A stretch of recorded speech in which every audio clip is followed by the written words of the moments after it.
Muito boa noite. Bezerra Hashem, hoje a gente começa com um tópico que é novo nos nossos shurim.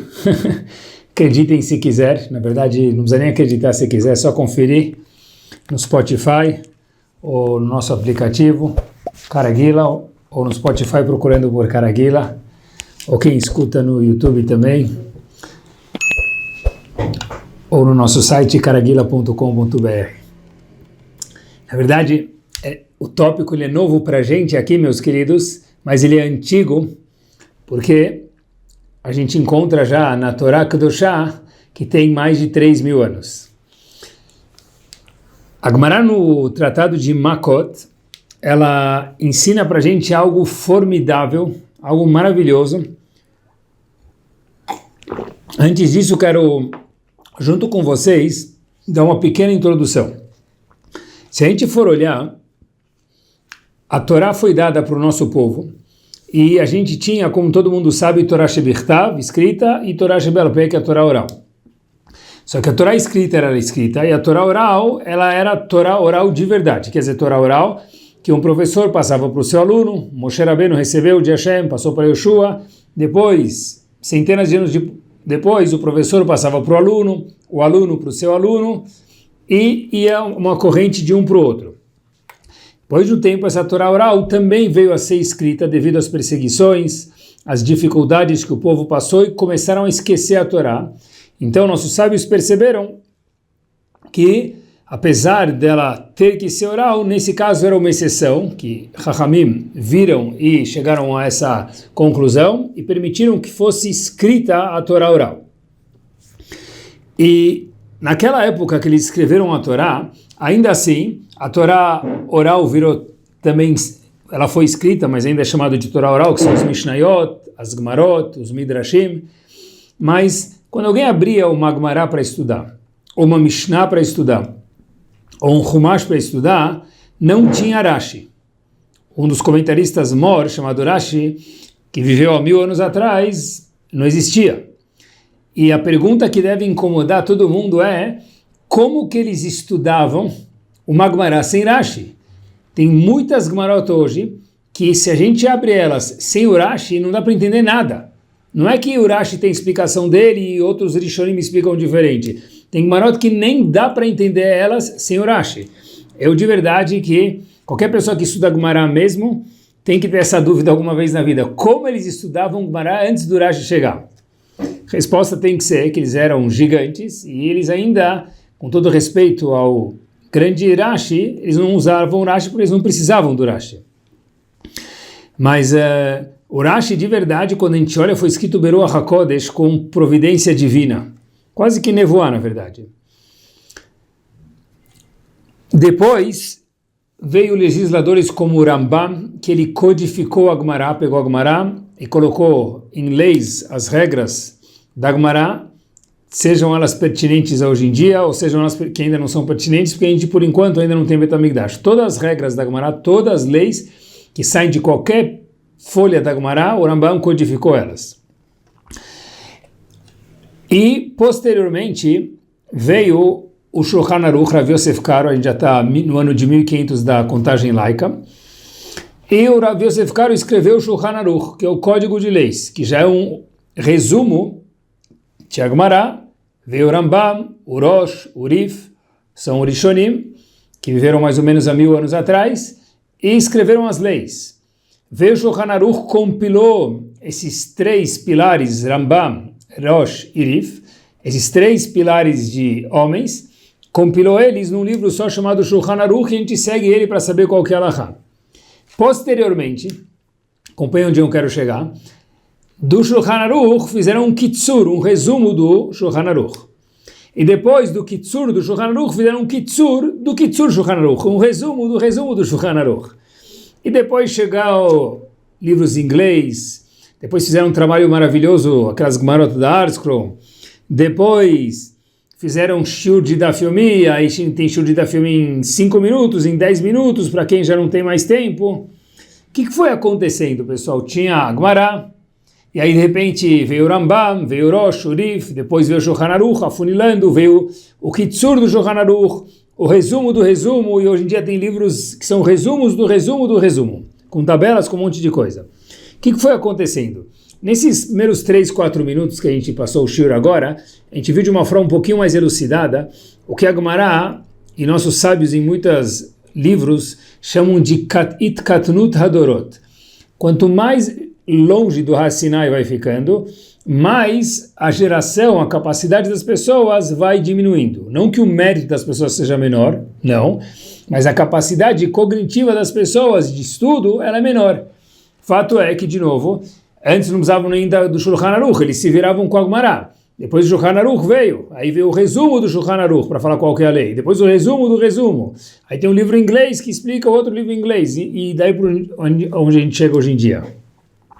Essa Katnut Adorot, essa diminuição das gerações, agora permite que a gente entenda uma Gemara muito interessante em Makot e fazer um golaço com essa Gemara Bezerat Hashem. A Gemara fala para a gente no Tratado de Makot o seguinte, que teve alguns homens que fizeram a mesma coisa anos atrás. Já que teve essa diminuição, Katnut da Dorot, foi essa decadência das gerações, vamos chamar assim em português, então os 613 mitzvot da Torá, elas nunca mudam, são imutáveis. Porém, a Gemara fala aqui no Tratado de Makot, bem no fim, última página 24a, nessa página, em momentos diferentes, em linhas diferentes, a Gemara fala o seguinte, David HaMelech falou, olha, a gente precisa resumir a Torá, sem tirar nenhuma mitzvah, óbvio, mas em 11 princípios fundamentais, para que as pessoas possam focar nesses princípios. Só para que a gente entenda, a outorga da Torá foi no ano de 2500 da contagem do calendário judaico. David HaMelech, 400 anos depois, já teve que pegar a Torá, sem mudar as mitzvot, óbvio, mas colocar um norte somente de 11 princípios para a pessoa focar, porque teve Katnut Adorot, como a gente veio explicando até agora. Posteriormente veio Yeshayahu, e ele viveu 200 anos depois de David HaMelech, no ano de 3100 no calendário judaico. David HaMelech veio no 2900, Yeshayahu viveu em 3100. Ele falou, olha, em vez de 11 princípios, vamos reduzir a Torá para 6 princípios. Acompanhem só mais 2 passos.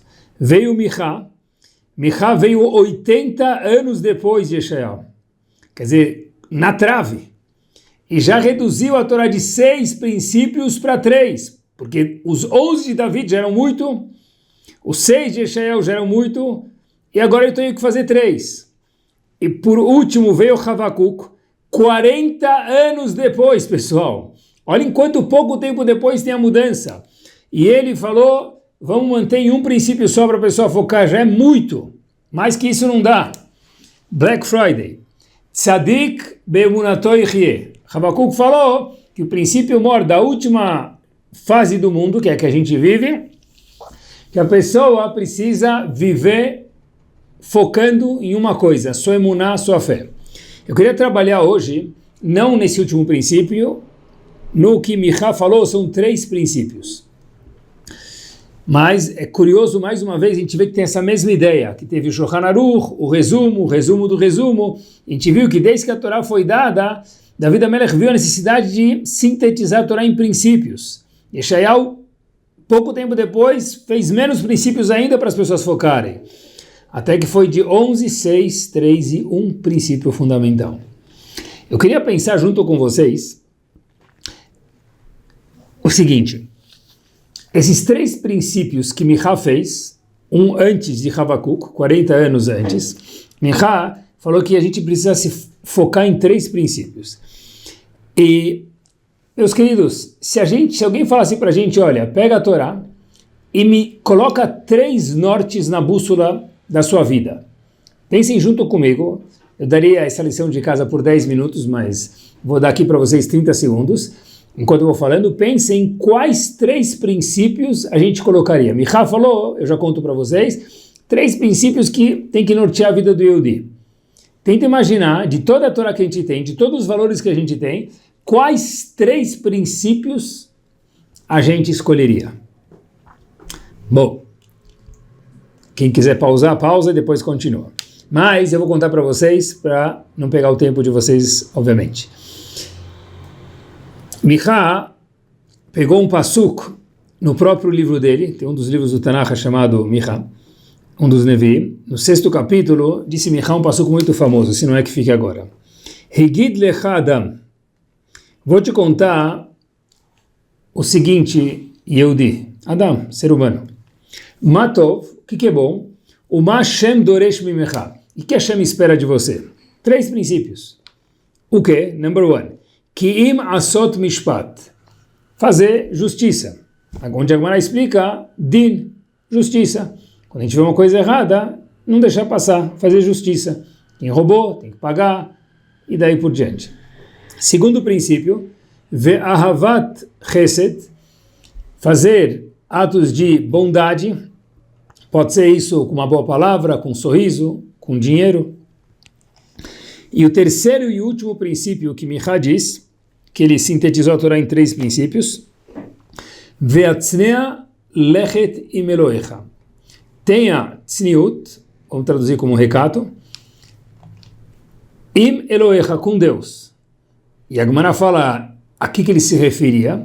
Então disse Micha, quando a pessoa vai ajudar um casamento, pessoa que não tem condições, a gente ajuda ele a casar o noivo e a noiva, ou ajuda a lo aleno, depois de 120 anos bem vividos, a enterrar uma pessoa, fala Gemara, tem que fazer isso com recato. A Gemara fala só isso? A Gemara fala não, tudo tem que fazer com recato, mas mesmo coisas que são barulhentas, por exemplo, enterrar uma pessoa, quando ele faleceu, a gente avisa para as pessoas poderem ir no enterro, quem quiser, uma coisa pública, ou em alegrias, casar alguém, é uma coisa pública, avisa, convida muita gente, mesmo coisas públicas e grandes, faça com tzniut, delicadeza e recato. Óbvio que outras coisas requerem recato também. Ou seja, eu não sei se eu acertaria, nenhum dos 3 princípios eu não acertaria, não sei o que vocês pensaram. Então os 3 princípios que Micha sintetizou a Torá inteira foram din, revisando, julgamento, 2, chesed, e o terceiro e último, Atznea lechet im Elohecha.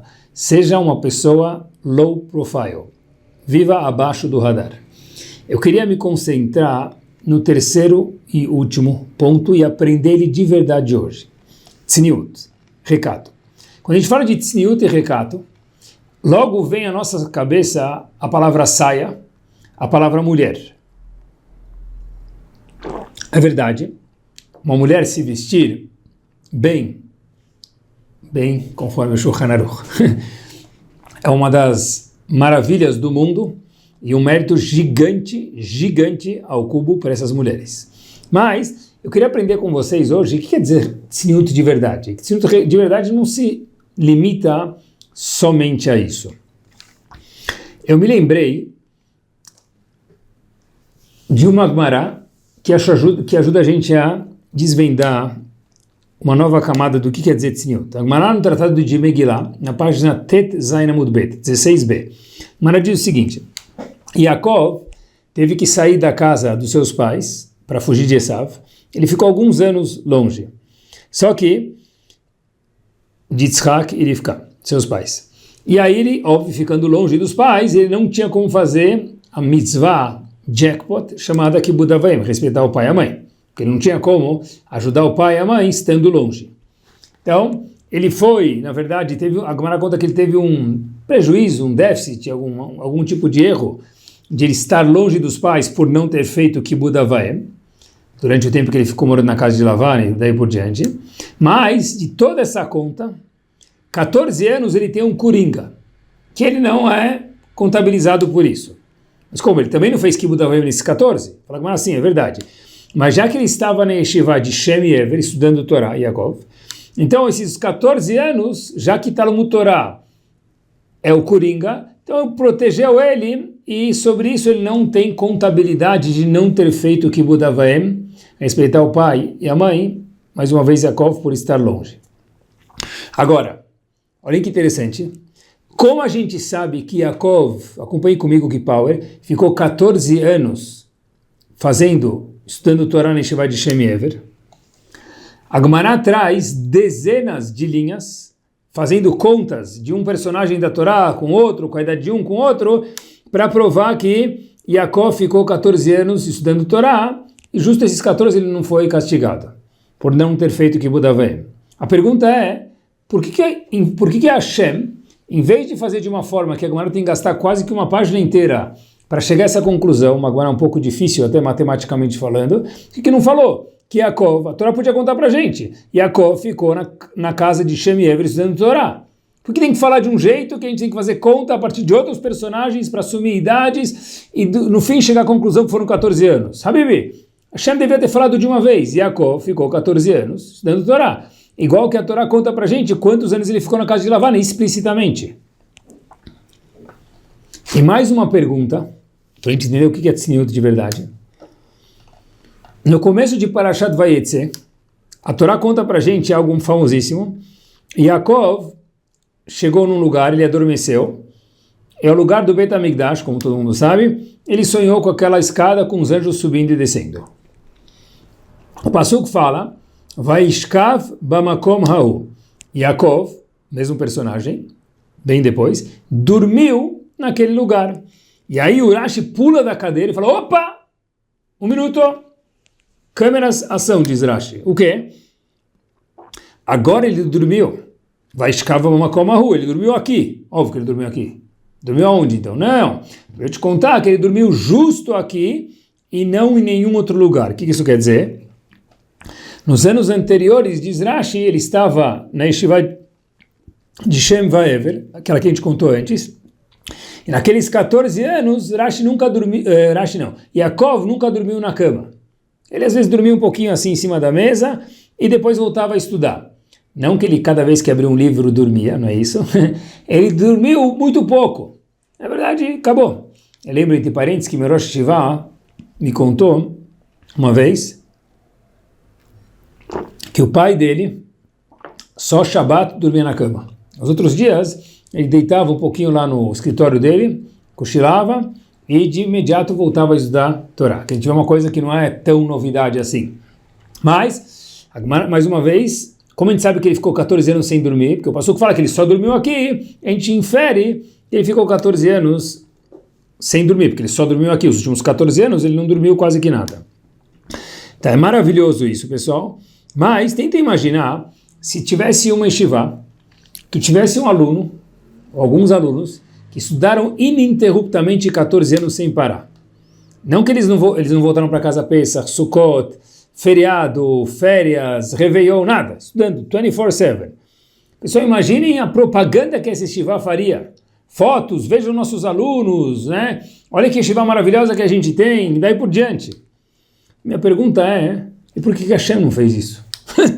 Por que a gente tem que entender que Yaakov ficou 14 anos sem dormir, estudando Torá? Por quê? Porque depois, quando ele chegou no local do Beit HaMikdash, está escrito, ele dormiu neste lugar. E se infere que no lugar anterior ele não dormiu. No lugar anterior ele ficou 14 anos, ele ficou 14 anos sem dormir. Por que não fala? Enquanto que Yaakov estava estudando Torá, 14 anos, que também não conta isso para a gente, eu já me perguntei para vocês antes, fala que ele também ficou sem dormir. Elogia ele.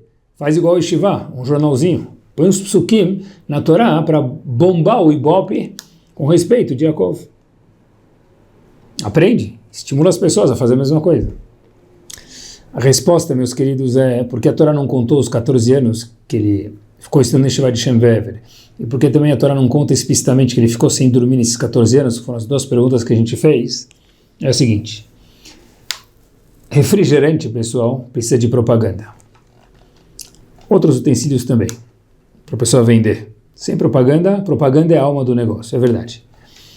Torá, ela tem o poder mágico dela, dafka, explicitamente, exclusivamente, com tzniut. Eu acho que é essa a resposta. Com tzniut. Hashem fez questão de que a gente tivesse que vasculhar para entender que Yaakov ficou 14 anos estudando. Hashem fez questão de falar de uma forma que a gente precisasse inferir que nesses 14 anos ele também não dormiu. Por que não fez propaganda? Por que não colocou no outdoor? Porque aqui não é propaganda de carro. Não é propaganda de refrigerante.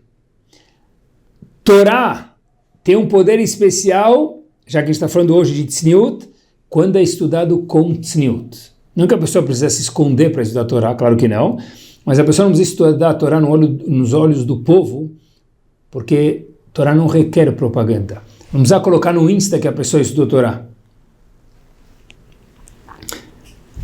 Acompanhem comigo. Um dos grandes homens que viveu há pouquíssimo tempo atrás, viveu 102 anos de idade, chamado Rav Eliashiv. Um dos Gdolim, certeza, inquestionavelmente.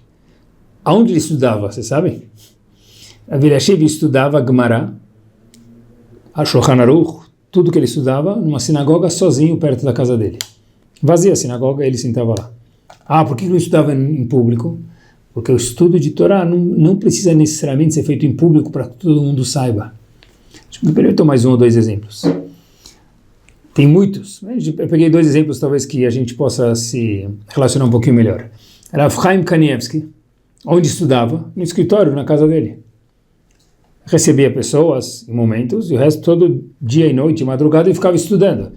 Ah, mas sozinho, ninguém está olhando, não está filmando, não está postando, não está tirando foto, não está dando um like. Torá com tzniut é muito mais poderosa. Rav Ovadia Yosef, mesma coisa. Estava no escritório dele, escrevia aquelas tshuvot extensas, gigantes, com livros e mais fontes da biblioteca maravilhosa que esse homem tinha na casa dele. Por que esses três homens? Por que Yaakov? Porque todos os outros que viraram Gdolim estudaram Torá com afinco em casa, no escritório, não foi no meio da avenida para as pessoas verem, se encorajarem, se impactarem, estudarem mais também? A resposta é porque tzniut, recato, é uma midah que sozinho traz brachá. Um estudo com tzniut, ele vale mais que um estudo sem tzniut. E já que esses homens precisavam passar pela Torá algumas vezes, ter a Torá muito clara, eles precisavam de muita brachá. Então, eles sabiam que a fórmula para isso, provavelmente, vamos nos aventurar a dizer, que é tzniut. E mais ainda, queridos, quem que elege um prefeito? Normalmente, se a democracia é o povo, se não é a Câmara, o Senado, o Knesset, ou o que for. Depende da forma política de cada país. Mas alguém tem que eleger. Quem elege um gadolador? Quem fala que o Rav Chaim Kanievsky, Zichron Libraha, era um gadolador, ou Rav Eliashiv, ou Rav Ovadia Yosef? Quem que define isso? A resposta é nobody, ninguém. Mas também everybody, todo mundo. Como assim? Ninguém ou todo mundo? Nobody ou everybody? Me explico. Não tem eleição, ninguém elege eles.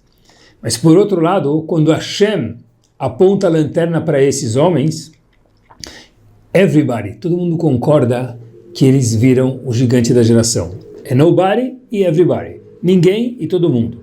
Olha que interessante, mas como que ele vira um gadol se ninguém elege ele? Como funciona isso? A única religião do mundo que ninguém elege a pessoa para virar um gigante é a Torá Kedoshá, o judaísmo. Mas como funciona? A resposta é, quando a pessoa tem tzniut, vem brachá. Não precisa se propagandear para virar um gadolador. É o maior milagre que existe no mundo isso. A resposta qual que é? A tzniut gera brachá, e por conseguinte Hashem fala, pode deixar comigo que quando chegar a hora de virar o gadolador, eu vou colocar, Hashem dizendo, as lanternas, o foco nessa pessoa, e ele vai virar o gadolador, que é o que a gente vê na história inteira do povo Yehudi. Qual que é o insight que existe aqui, queridos? Eu acho que seja o seguinte, que é o seguinte.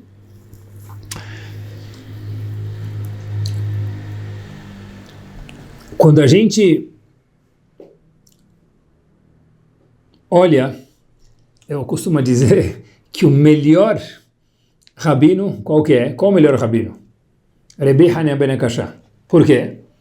E quando a gente escuta esse nome, a gente sabe que está terminando o shiur, que já vem o Kadish depois, e é o rabino que todo mundo mais gosta. Graças a Deus, escuta o nome dele, sabe que já está chegando a hora do recreio. Então, Rebbe Hanania ben Akashá Omer, o que ele costumava dizer? Ratzah akadosh baruch hu lezakot et Israel. Hashem quis dar méritos para o povo Yehudi, e o que ele fez?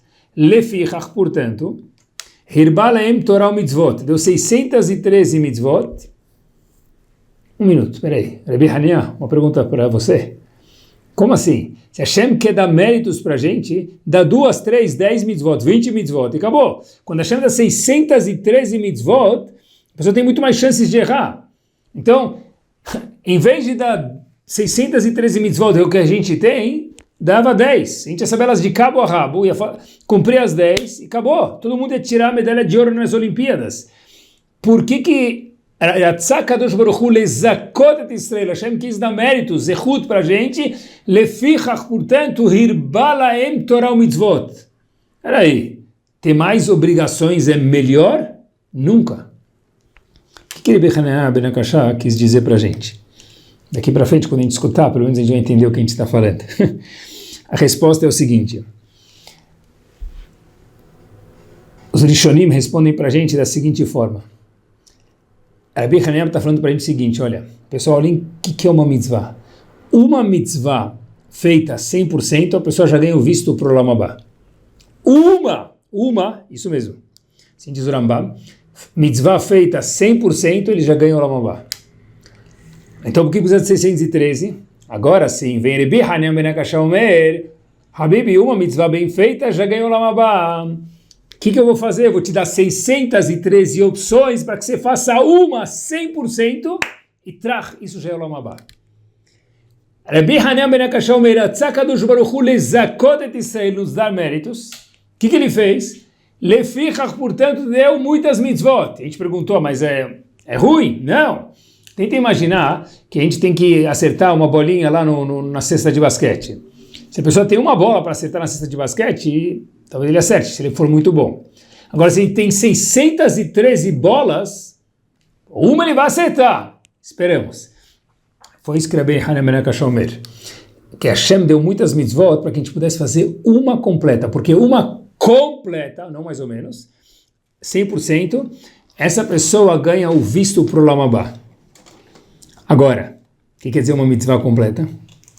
Uma mitzvah completa é uma mitzvah feita 100% lishma, sem interesse nenhum, só para Hashem, só porque Hashem mandou. Antes de fazer a mitzvah, estou fazendo a mitzvah porque Hashem mandou. Não para sair no jornal, não para o rabino me agradecer, não para ficar mais famoso na comunidade. Tudo vale, mas a mitzvah completa é dessa forma que eu falei para vocês. Agora, como a gente sabe se a mitzvah é completa ou não? Não dá para saber.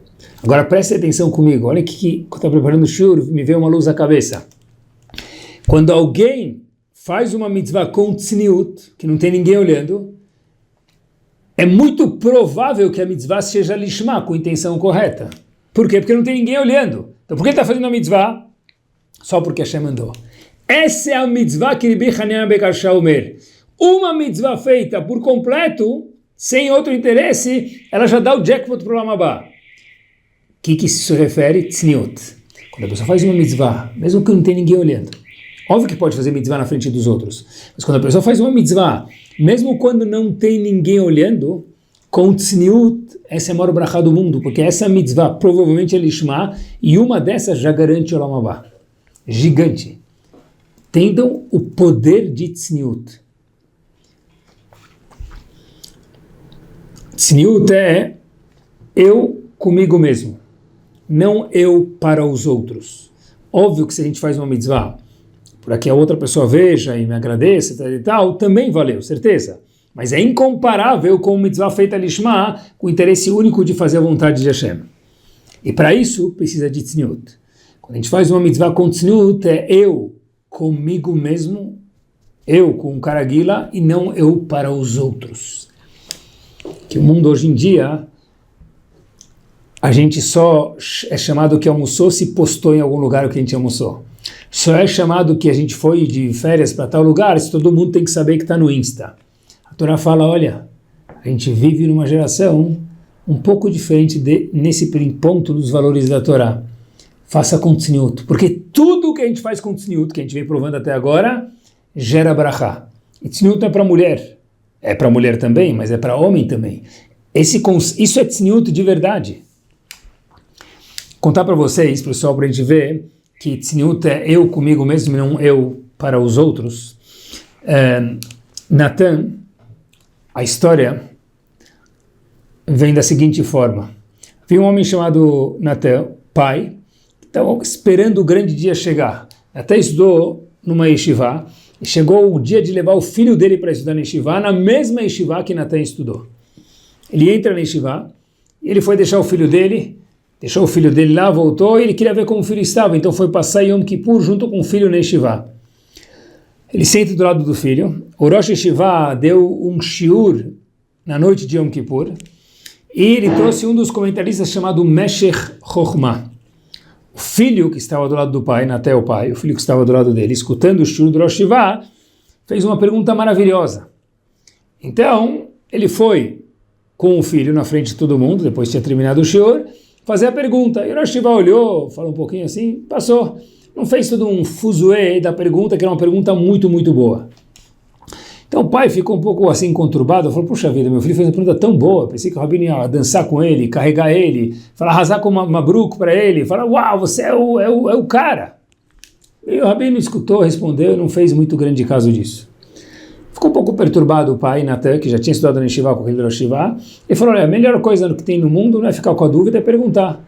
E vamos esperar a hora certa. Terminou o Yom Kippur, devagarzinho, as pessoas comeram alguma coisa, e o pai, Natan, chegou e falou, meu filho ontem fez uma pergunta boa para o senhor, eu vi até que o senhor teve que parar para pensar, para responder, sobre o Meshech Chochmah, que o senhor apresentou no estilo que você mencionou, eu tinha certeza que o senhor ia ficar aceso e não fez nenhum barulho. O Rosh Yeshiva olhou para o pai e falou para ele, olha, eu quero te contar uma coisa. Quando seu filho fez a pergunta, tinha muita gente em volta. E eu vou te ensinar uma coisa muito importante. Pessoal, olha que interessante. Quando a gente tem um diamante, assim disse o Rosh Yeshiva, a gente coloca ele, às vezes, no dedo, onde for, para fazer uma ocasião especial, a gente não mostra ele para todo mundo. Uma coisa cara, ela fica no cofre. Ela é usada em momentos raros, ela é mostrada para pessoas seletas. O pai entendeu a mensagem. E o Rosh Yeshiva falou, seu filho é um diamante. Ele é uma pessoa com uma cabeça muito boa. Se eu fizesse um barulho da pergunta dele, apesar de ser uma das pessoas mais jovens da yeshiva, na frente de todo mundo, ele acabou de chegar, o que ia acontecer? Eu começar a falar, uau, já chegou, quem é? Isso gera uma certa inveja, o seu filho talvez não ia ter tantos amigos. Um diamante tem que ser mantido no cofre e mostrado para pessoas certas no momento certo. Por isso que eu não fiz barulho naquela hora. Ou seja, pessoal, na vida, quando se tem tzniut, coisas caras, a gente deixa elas reservadas para momentos especiais, pessoas especiais. Isso quer dizer tzniut. Tzniut é brachá, tzniut é não ser tudo público. Tzniut é estar ciente, pessoal, que tem um eu, um passo adiante, dentro de cada um de nós. Escutem comigo isso, por favor. A gente não é uma roupa. Talvez a moda é hoje assim, amanhã é assado, e a gente não precisa ficar demodé, claro que não, mas a pessoa não pode ser uma roupa, porque o ator da novela usa, porque o cantor usa, porque a cantora usa. A gente tem que ser um ser humano que precisa se vestir, mas nós não somos uma roupa, uma bolsa de marca, ou um carro, ou uma casa. A gente precisa de um carro, e se puder ter um carro confortável, usa com saúde. A gente precisa de uma casa, e se a casa puder ser confortável, maravilha. Mas nós não somos nossa casa, nossa roupa, nosso carro. Tem um eu dentro de cada um de nós. Tem um eu dentro de você. Independente se a pessoa sai no Insta ou não sai no Insta. Independente quantos seguidores a pessoa tem. Todo mundo com Insta, sem Insta, com seguidores ou sem seguidores, tem um eu. Porque hoje em dia, a pessoa é interessante. Quantos likes a pessoa tem? 10 mil, 100 mil, sei lá como funciona, milhões? Prestem atenção. Óbvio, para quem trabalha com propaganda, talvez seja interessante, mas quantos likes a gente tem de nós mesmos? Quanto a gente faz para os outros e quanto a gente esquece de lembrar quem tem dentro de cada um de nós? E olhem só que forte, pessoal. A gente, Baruch Hashem, faz muitas mitzvot. A geração que mais faz mitzvot, eu acho, é a nossa. Tantas oportunidades de chesed, de mitzvot, de minyan, de coisa, shurim em português, inglês e francês, you name it, maravilhosos todos. Mas, por outro lado, a nossa geração esqueceu que tem um eu dentro de cada um de nós, que tem uma neshama dentro da gente. A verdade é que eles contam até que Uma vez, um Rav chegou para um aluno dele, que viu que ele estava todo agitado, um pouco ansioso, falou para ele, olha, querido, se acalma um pouquinho, Hashem vai te ajudar. Já pensou em Hashem hoje um pouquinho? Aí esse aluno, pessoal, escutem com 4 ouvidos, falou para o Rav, como assim pensar em Hashem? Hoje eu estava muito ocupado. Aí o Rav falou, o que você fez? Acordei de manhã, fui rezar com o Minyan, depois eu tive meu Havruta, fiz minha Gemara, depois tinha uma pessoa doente, eu fui visitar ele no hospital, aí eu fui trabalhar, fiz Minha, voltei, estudei mais um pouco, fiz Aravit e fui para casa, não tive tempo de pensar em Hashem. Pessoal, o que ele estava falando para o Rav dele, ou para ele mesmo, ou para nós? Eu rezei, eu estudei, eu fui visitar alguém, eu não tive tempo de pensar em Hashem. Isso não é estar com Hashem? É porque a gente muitas vezes faz, mas a gente deixa de ser. Às vezes muita gente faz, mas a gente esquece que tem, e teria que lembrar que tem um eu dentro de cada um de nós. A gente vive num mundo muito curioso, que o relógio não é mais feito para ver a hora, tem hora também, mas não é feito para ver a hora. O relógio hoje tem 1000 outras funções, batimento cardíaco, quantas calorias a gente gastou, como a gente dormiu à noite. O carro, ele era feito para ser um meio de transporte.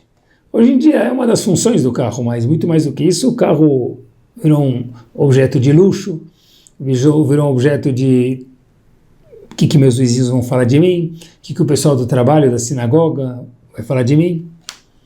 E o celular, para que ele era usado quando nasceu o celular? Para fazer ligações, que pergunta idiota, né? Hoje em dia, quem faz ligações? Hoje em dia é tudo por mensagem, nem se faz mais quase ligações. É tudo quase menos ligação. Olha que curioso. Então, óbvio que a gente pode ter todos esses benefícios, mas será que eu preciso ter o carro que eu vou ter o approval de não sei quem? Ou é para mim o carro? Será que eu preciso ter o celular? Cada vez que lança um novo modelo, eu preciso já ir correndo comprar, porque se eu colocar meu celular de ponta cabeça, ele vê que tem 3 câmeras e não 2, e tem que ter 3 e não 2, porque já é um modelo defasado, o que vão falar de mim? Será que meu relógio tem que ser daquele modelo novo que saiu, porque o velho já está num formato que é retangular e o outro já é quadrado, então o que vão falar de mim? Pessoal, a gente tem que ver para a gente ou para os outros. Sempre respeitar os outros, mas viver pela gente ou pelos outros. Uma festa de casamento, pessoal, acompanhem junto comigo, olha que interessante. Quem é o ator principal na festa de casamento? Pelo menos deveria ser. Qual é o propósito de uma festa de casamento? Quem é o ator principal? Hoje em dia, muitas vezes, acaba sendo a comida. Vem o chefe de não sei da onde, com a comida de não sei da onde, tem ambientes diferentes no casamento, cada um com um tipo de comida. A banda é aquela banda de 10 peças, né? As flores são flores não sei da onde. Mas o que vão falar, né? Então tem que ter o casamento com a decoração bonita, com tudo isso bonito. Pessoal, usem com saúde. Mas será que o propósito de um casamento não seria o que é melhor para o noivo e para a noiva? A gente vai no casamento e a gente nem sabe quem é o noivo e quem é a noiva. O casamento acaba ficando para agradar os pais, os sogros, que eles têm que convidar tal pessoa, tem que trazer tal pessoa. Mas um minutinho. Um casamento separado não necessariamente é um casamento com tzniut, um casamento com tzniut de roupa, pode ser, de divisão, que é muito bom e meritoso demais, homens de um lado, mulheres do outro, com a demanda, mas um casamento que é um show-off total, tem que gastar não sei quanto, tem que ter o brinde mais famoso para ficarem falando, tem que ter decoração de não sei quem para todo mundo saber, para sair na revista, isso não faz parte também da tzniut? A gente acabou esquecendo o que é tzniut de verdade, pessoal. Esquecemos o principal, que o casal esteja bem. Talvez era melhor gastar um pouco menos e guardar para um apartamento melhor, para outros momentos. Tzniut é a pessoa consigo mesmo, lembrar que tem um eu dentro dele e que não é tudo que tem que ser feito para os outros. O bar mitzvah também. O bar mitzvah, quem tem que estar feliz? O bar mitzvah com uma pizzada, às vezes, fica feliz chamando os amigos e uma música e dançando e fazendo bagunça.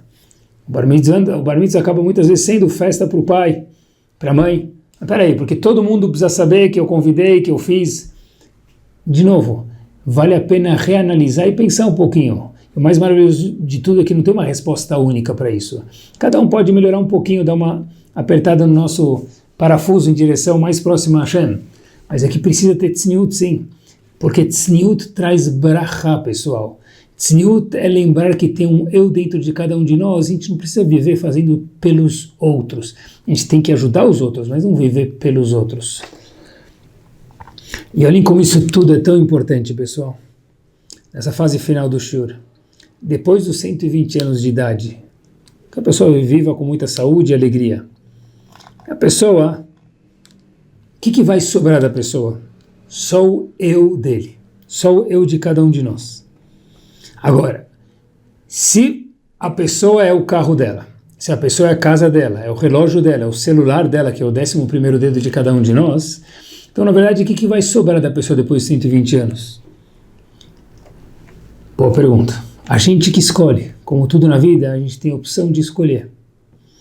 Porque esse conceito de tzniut, ele está 100% ligado com algo muito comum nos nossos dias, no mundo da psicologia, no mundo intelectual, no mundo moderno, que é chamado crise de identidade.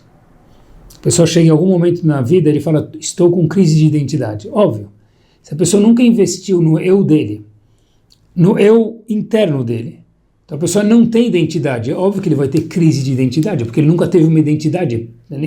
Para ter crise de identidade tem que primeiro ter alguma identidade. É antes disso. Né? E o nível de simcha da pessoa, da alegria de cada um de nós, da satisfação que a gente tem, também está completamente atrelado a isso. Porque olha que interessante. Antes da pessoa se descobrir quem é ele, se autoconhecer, como é que é possível estar samer? Eu nem sei o que eu gosto. Eu nem sei quem sou eu de verdade. Aí eu preciso me vestir para aquele grupo de amigos. Eu preciso viajar para lá para agradar aquele grupo. Eu preciso fazer tal coisa para que falem, mas espera aí, e eu comigo mesmo? Quantas coisas a gente gostaria de fazer e não faz por causa dos outros? Pessoal, cadê o eu que tem dentro de cada um de nós? Como que a pessoa pode não ter crise de identidade? Ele primeiro precisa ter uma identidade e se autoconhecer, lembrar que tem um eu dentro dele. Esse é um dos segredos, talvez a gente nunca tenha pensado assim, de simcha, que a pessoa que se autoconhece, ele pode ser o cara mais feliz do mundo, porque ele sabe o que ele gosta, o que ele não gosta. Agora, a pessoa que nunca ficou em touch com ele mesmo, como que ele pode ser samer? O que ele vai fazer para ser samer? Ele compra um carro novo. Tá bom, dura 1 mês esse prazer, 2 meses, até chegar a conta do IPVA. Aí depois o que acontece? Puf, cai. O relógio novo, 2 meses, cai. Reforma, 6 meses, cai. A única forma da pessoa ter simcha de verdade é a pessoa se autoconhecer. É algo magnífico. A gente talvez nunca pensou sobre isso. Talvez tem um outro ponto que tzniut também leva a gente, com isso a gente termina, que tzniut traz brachá, tzniut traz simcha, a gente falou. Tzniut é a pessoa ter uma identidade, porque joias ficam bem guardadas. Esse é o eu de cada um de nós. E tzniut leva a simplicidade. Recato leva, é o caminho para a simplicidade. O que é simplicidade? Eu termino com uma história para entender o que quer dizer simplicidade. Tranquila, maravilhosa. Um dos grandes homens que teve na geração, 2 gerações atrás, chamado Rav Aryeh Levin, ele teve suas filhas casadas com os Gdolim da geração passada. Rav Chaim Kanievsky, Rav Eliashiv. Rav Aryeh Levin, que era o sogro desses grandes homens, ele era conhecido como o rabino da prisão. Mas, junto com isso, sem desmerecer as pessoas que ele ia visitar na prisão de forma voluntária em Israel, ele era um grande Talmid Chacham, sábio em Torá.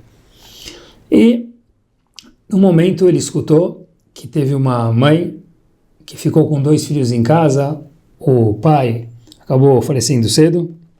Rav Aryeh Levin se predispôs a levar as crianças todos os dias para a sinagoga para falar Kadish. Então as crianças andavam com ele para falar Kadish pelo pai, era um mérito muito grande. Eles sabiam que era um homem muito importante, e andar de mão dada com Rav Aryeh Levin, todo mundo olhava e falava, quem são essas crianças sortudas? E dava um feeling de importância para as crianças que estavam passando um momento muito difícil e doloroso naqueles dias. Rav Aryeh Levin dava a mão para eles e andava com eles, acompanhava eles todo dia para a sinagoga, rezava e devolvia eles para casa todos os dias. Um dia, Rav Levin estava sentindo um pouco mal, indisposto de saúde, e ele falou para o amigo dele, olha, eu gostaria que você fosse buscar 2 meninos em casa, levasse para a sinagoga e devolvesse depois da reza, como eu faço diariamente. Esse colega do Rav Levin falou, claro, você me pedindo com o maior prazer do mundo. Chegou lá, pensou que eram 2 pessoas grandes, ele veio 2 criancinhas, ele dá a mão e começa a andar com essas criancinhas como o Rav Levin fazia em direção ao caminho da sinagoga. Uma das crianças, chamada Uri, ele parou, empacou e não queria mais andar. A gente sabe, quando uma criança para mesmo. Começou a fazer birra, não queria mais andar. E aí, aquele colega do Rav Levin falou para ele, olha, meu querido, eu não estou entendendo. Todos os dias você vem com o Rav Levin nesse mesmo caminho. Ele te dá a mão, você anda até a sinagoga e volta. Então não é possível que você não consiga andar até a sinagoga? Então por que você está empacando? Vamos, vem comigo, senão a gente vai chegar atrasado. E aí, essas 2 criancinhas olham uma para a outra, e aquele adulto, o colega do Rav Levin, fala a mesma coisa, olha, vamos, você anda todo dia esse percurso, não é nada de novo, é o mesmo caminho que o Rabino faz com vocês, Rav Levin. Aí uma criança olha para a outra e ele pergunta, o que vocês estão olhando um para o outro? Fala, não, que o meu irmão Uri, ele não anda até a sinagoga. Rav Levin sai de casa, dá a mão para ele anda a uma esquina, e depois Rav Levin, já que meu irmão é muito pequeno, coloca ele nos ombros e carrega eles nas ruas de Jerusalém até o Beit HaKnesset todos os dias, reza com ele e depois devolve. Pessoal, isso é tzniut. Ninguém nem sabia. Esse colega nem sabia. Ele falou, o quê? Rav Ari Levin, o Rav de Jerusalém, carregando uma criança, que não é nem filho dele, nem neto dele, nos ombros para ir para a sinagoga e voltar? Peraí, não pode ser. Pode ser. Quem sabia? Ninguém. Por quê? Ele ia para as ruas quietinha de Jerusalém, voltava aquelas ruelas pequenininhas. Isso é tzniut. Tzniut é fazer uma coisa quando não tem ninguém olhando, pessoal. Tentem pegar um copo d'água um dia. Pegue um copo d'água, não tem ninguém no quarto. Uma mitzvah simples e tranquila. Sem pular nenhuma palavra. Baruch atah Hashem, Elokeinu melech haolam, shehakol nihya bidvaro. Sem ninguém por perto, faça uma brachá. É outra brachá. É uma brachá com tzniut. É uma brachá lishma só para Hashem. É uma brachá com brachá. É isso. Qualquer mitzvah que a gente fizer e não tiver ninguém olhando, escolhe uma mitzvah por dia, simples como o Sheakor. É outra mitzvah, pessoal. Porque tudo que a gente faz com tzniut tem uma brachá estronda. Óbvio que a gente precisa fazer brachot, etc e tal, mesmo quando tem gente olhando e a gente impacta as pessoas, isso é maravilhoso. Mas tem que ter uma mitzvah para cada um de nós. Pode ser dar tzedakah, pode ser acender as velas de Shabbat quando não tem ninguém olhando, pode ser beber um copo d'água, escolhe uma e faz ela. É só eu com Hashem, para lembrar que tem um eu dentro de cada um de nós. Quem tem tzniut está com Hashem. Quem está com Hashem tem a maior brachá do mundo. Semana maravilhosa.